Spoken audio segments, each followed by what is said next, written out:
So, Blade Runner 2049 is amazing, and we think the original is the best thing Ridley Scott has ever done. And yes, we see you Alien fans in the back getting all fired up at that statement, so how about we meet halfway and discuss whether both of these franchises exist in the same universe. Of course, we would love it if you shared our universe by hitting that subscribe button and dinging that little notification bell as well. American and Japanese corporate mergers.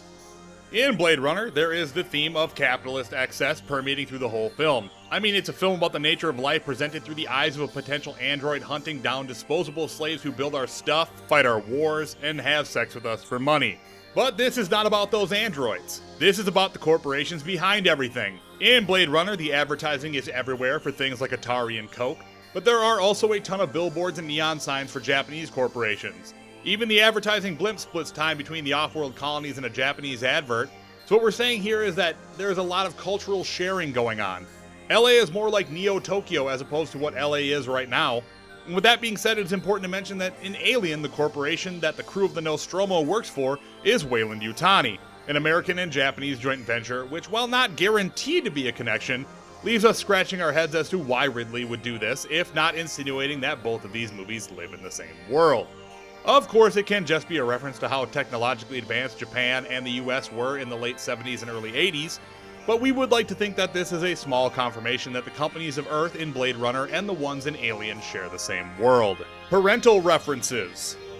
This is a bit more loose than the other connections in the list because it is implied and hard to prove in nature. But in Blade Runner, the replicants refer to Tyrell as father and are looking for their father to save them and provide them with more life. Roy Batty's whole scene with Tyrell comes to mind, or the scene with the toy maker suffering from Methuselah syndrome. But in the film Alien, the computer who runs the ship and takes care of the workers on the Nostromo is called Mother. And oddly enough, in both cases, the parental figure seems to not care much for their children. In the case of Blade Runner, Tyrell seems to care not at all about the lifespan of the replicants, although he does have a moment with Roy suggesting that a short life allows him to value it twice as much. But in the case of Alien, Mother is actively trying to work against the crew of the Nostromo to preserve the xenomorph specimen for the corporation. Ridley Scott has been nothing if not a deliberate filmmaker, and in one film to have the AI system be named Mother and in the other film have the creator of the replicants be their father seems a little too close to be a coincidence. Synthetic life. Let's talk synthetic life for a second.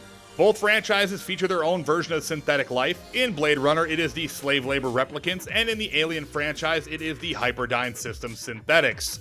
Two very different approaches to the synthetic life form game, but both having some serious connections to one another.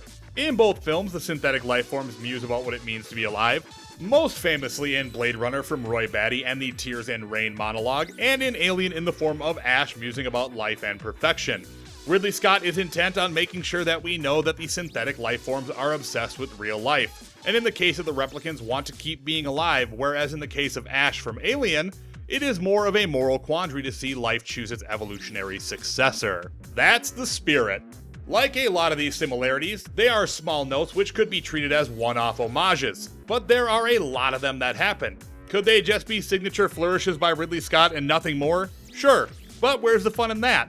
In Blade Runner, after Deckard has killed most of the Nexus 6 gang, not counting when Rachel saved his bacon, but after the other replicants have been retired, Deckard and Roy Batty have a final rain-filled showdown. During that showdown, Deckard blasts Roy in the head with a lead pipe, to which Roy responds, "That's the spirit," in a mocking and maniacal tone, which is frankly a really cool moment and secures Roy as a true badass and frightening villain. Air quotes on the villain part. But in Alien Covenant, there is a very similar scene involving Michael Fassbender's David and Kathleen Waterston's Daniels. They are having a human and synthetic confrontation in the climax of the film when Daniels and David are fighting. Daniels stabs David through the chin with a nail, to which he responds, "That's the spirit," in a very similar scope and scale as Rutger Hauer in the original Blade Runner. Now this may only be a spiritual connection between the films, but we're gonna count it. The same tech. Here is one of the more smoking gun connections between Alien and Blade Runner living in the same universe. In both films, they use the same technology in their computer systems. Now we're not talking about the Mother AI system of the Nostromo, but the manual systems that the humans use in the films. Case in point, when Ripley is firing up the systems in the Narcissus escape ship, when she's ready to start the engines, she has to commence a purge of the system, which isn't out of the ordinary until you consider that exact same purge engine screen is present in Gaff's car in Blade Runner. They use the same tech. Not similar, the same.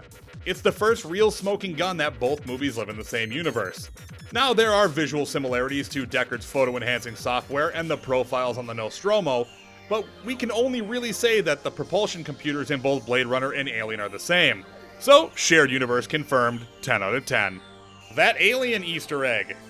Now, this one we can't confirm because it isn't expressly in the film, but it's a big enough connection that we would be remiss to not discuss it. On the 20th anniversary DVD of Alien, there is an Easter egg called the Nostromo Dossier, which details the crew members of the Nostromo, and lo and behold, there is a neat connection to Blade Runner in the dossier surrounding Captain Arthur Dallas.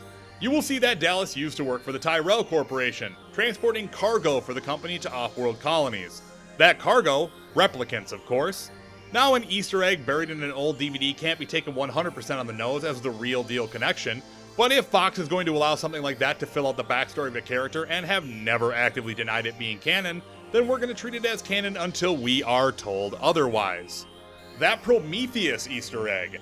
Same disclaimer applies here as in the last entry. On the UK Steelbook release of Prometheus, there is another bit of text which connects the universes of Blade Runner and Alien. There is a transcribed musing from Peter Weyland, yes, the Weyland in Weyland-Yutani. In his message, it is implied that Weyland's mentor was none other than Eldon Tyrell. None of this is directly said, but the flavoring of the message most certainly implies that Tyrell is the one who he is talking about. Some highlights from the message include saying that his mentor thought he was God and that he lorded over his creations like a deity sitting on top of a pyramid. That line is most certainly a clue that Tyrell is who he is talking about, as we know the Tyrell Corporation's headquarters is a pyramid. And again, same rules apply here. We can't confirm this is canon, but until we are told otherwise, this is a legit connection. Replicants look like engineers. Now, this one is more of an Easter egg as opposed to a full-on connection linking the films. But in Blade Runner 2049, there are some shots of Officer K as he is being escorted through the Wallace Corporation headquarters by fellow replicant Love. They walk by some giant glass containers which are holding protoform replicants, which wouldn't be out of the ordinary for the Wallace Corporation as they are the ones who make replicants in 2049. But the protoform replicants bear a striking resemblance to characters from the Alien universe, the Engineers, also known as space jockeys. Of course, the Engineers are the advanced alien race which created mankind, and by the time Blade Runner takes place, they have been wiped out by the Xenomorphs and David. But this was a cool enough visual Easter egg that we wanted to include it. Ridley's Comments. We can theorize about this forever, but why not just take the creator of both films' word on the matter? On one of the many Blade Runner commentaries, Ridley Scott is quoted as saying, "So almost this world could easily be the city that supports the crew that go out in Alien. So in other words, when the crew of Alien come back in, they might go into this place and go into a bar off the street near where Deckard lives. That's how I thought about it." So there's the final word. If Ridley thinks that they can live in the same world, then so do we. And that's the list. Are there any more connections hiding out there that we missed? Let us know in the comments, and make sure to subscribe to our channel and watch our other videos.